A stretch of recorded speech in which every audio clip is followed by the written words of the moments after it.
안녕하십니까, 신구입니다. 1981년 3월 3일 잠실체육관에서는 대통령 취임식이 있었습니다. 제12대 전두환 대통령이 그 주인공이었습니다.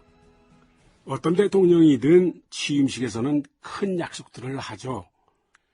당시 전두환 대통령은 평화적 정권 교체를 반드시 실현하겠다. 전쟁과 빈곤, 정치적 탄압과 권력 남용으로부터 국민을 해방시키겠다. 그런 약속들을 했습니다.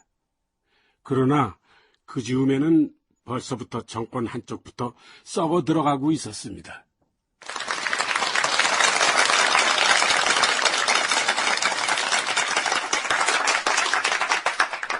(1981년 5월 21일) 경향신문. 사단법인 새세대 유경회의 창립총회가 21일 하오 세종문화회관 대회의실에서 열렸다. 유아교육 발전을 위해 평소 어린이 교육에 관심과 노력을 기울여온 300여 명의 창립회원들은 이날 발기문에서 한국의 모든 어린이들, 특히 어려운 처지에 있는 어린이들을 보호하고 교육하여 그들을 도덕적이고 민주적 시민으로 육성하기 위해 순수 민간 여성단체를 구성한다고 밝혔다. 이날 총회에서는 초대 회장에 대통령 영부인 이순자 여사가 추대됐다.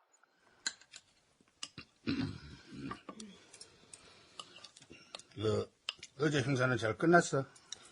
새세대 유경회요? 네, 아주 잘 끝났어요. 왜요? 당신 그거 좀 조심하라고. 응? 밖에서 무슨 말 들었어요? 무슨 말이 아니라 그냥 조심하라면 조심해. 대체 왜 그러세요? 작년에 발기인 대회 했다가 총선 때 말이 나올 수 있으니까 뒤로 미루자고 해서 이제야 한 거잖아요. 그러니까 지금부터라도 좀 조심하라고. 응?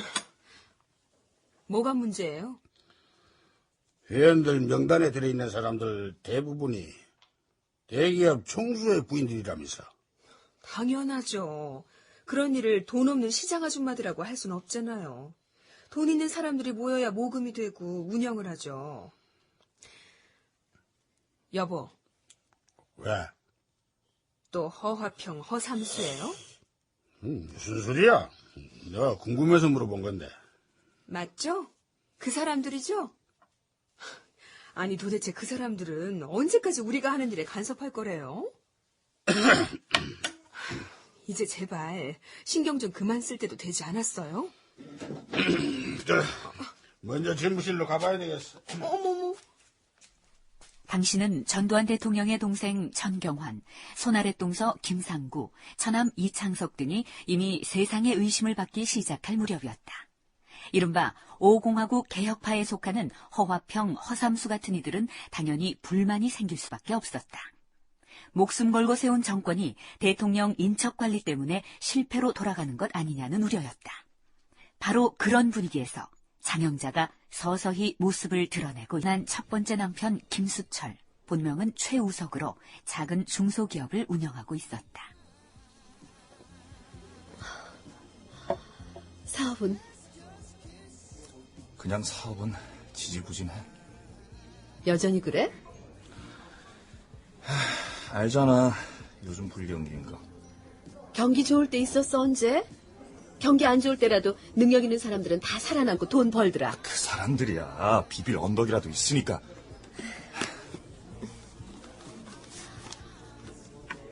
받아요. 뭔데?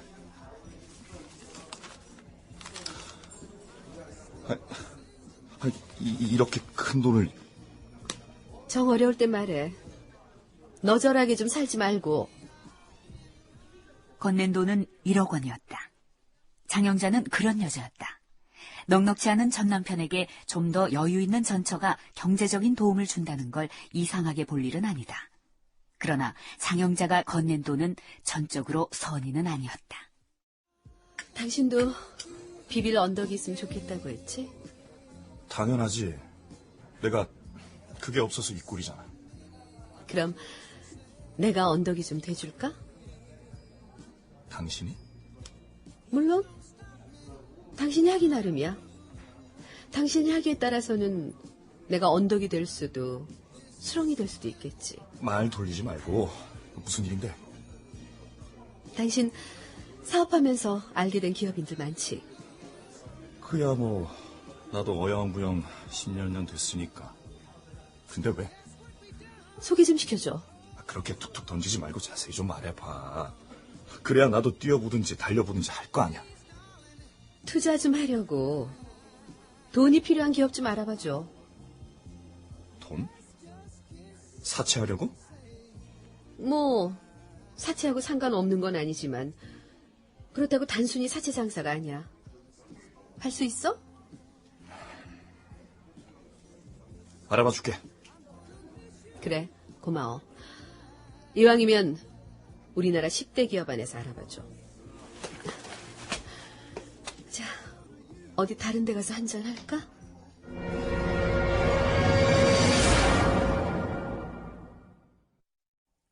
장영자 여인은 지금 본격적으로 사채 시장에 뛰어들 기세입니다.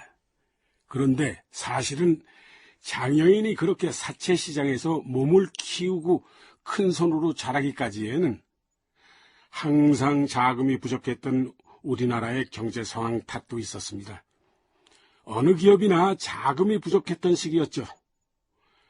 장여인 사건의 피해자 공영토건도 그 가운데 하나였습니다.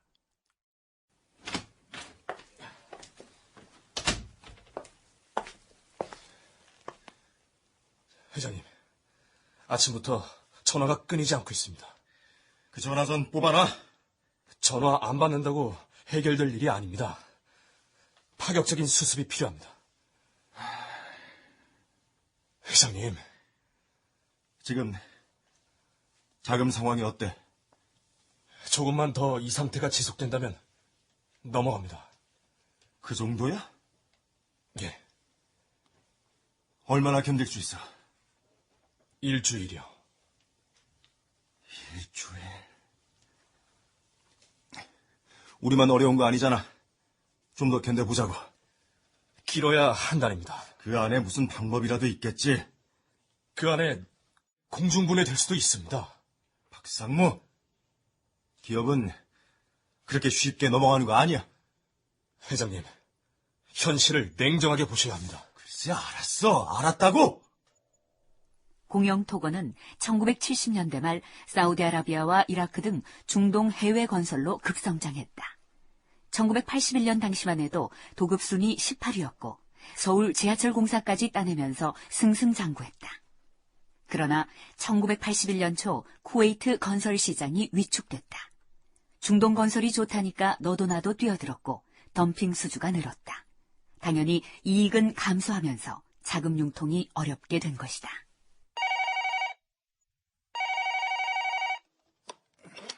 예, 공영입니다. 변 회장님, 대하금속의 김수철입니다. 대하금속. 김 사장. 요즘 어떠십니까? 아주 죽을 지경이요. 공영처럼 탄탄한 회사가요? 너무 엄살 떠시는 거 아닙니까? 엄살이 아니라니까요. 아주 하루하루 근근히 넘기고 있어. 자금 융통할 곳을 알아봐도 다들 비슷한 처지니 도리가 있어야지. 제가 좀 도와드릴 수도 있을 것 같기는 한데. 그래요?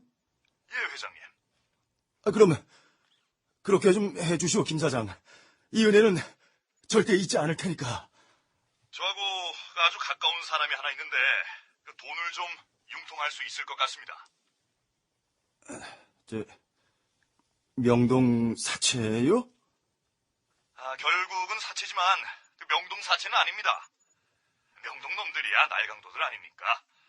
아마 그 파격적인 조건으로 쓸 수 있을 겁니다. 그래요? 김 사장, 그럼 나 그 사람 좀 만나게 해줘요. 언제가 좋으시겠습니까? 오늘 저녁. 아니, 당장이라도 좋아요. 예. 그럼 연락해보도록 하겠습니다.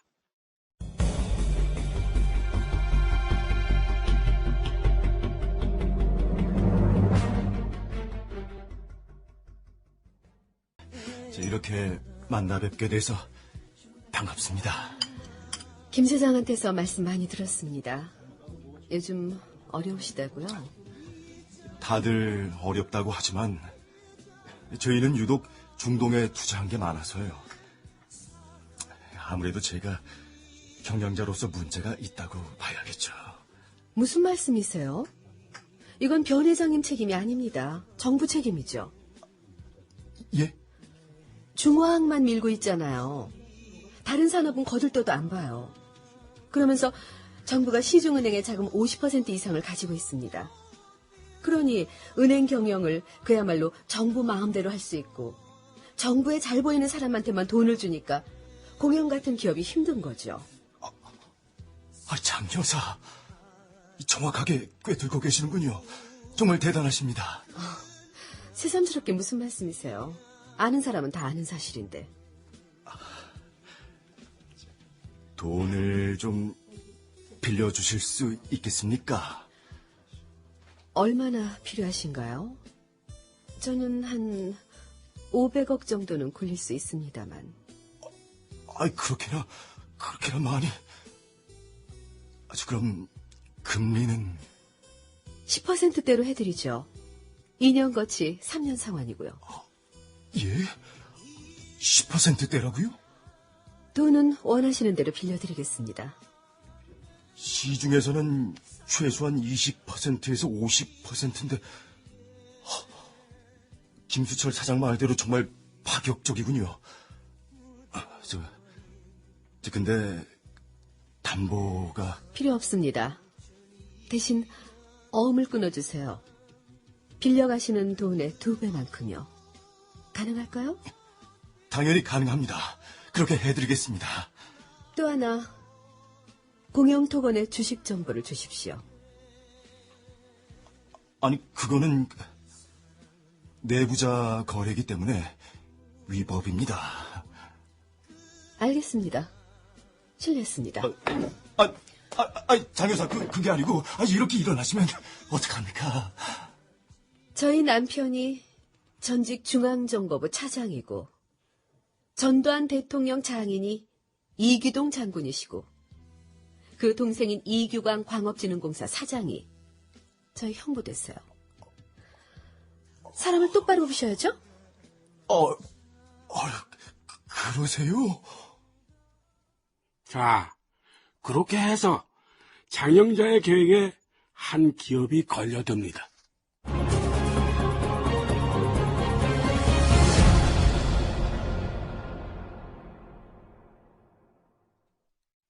출연 전두환 노민, 장영자 서혜정, 변강우 윤호, 김수철 김상백, 이순자 강규리, 상무 최한석, 낭독 김동하.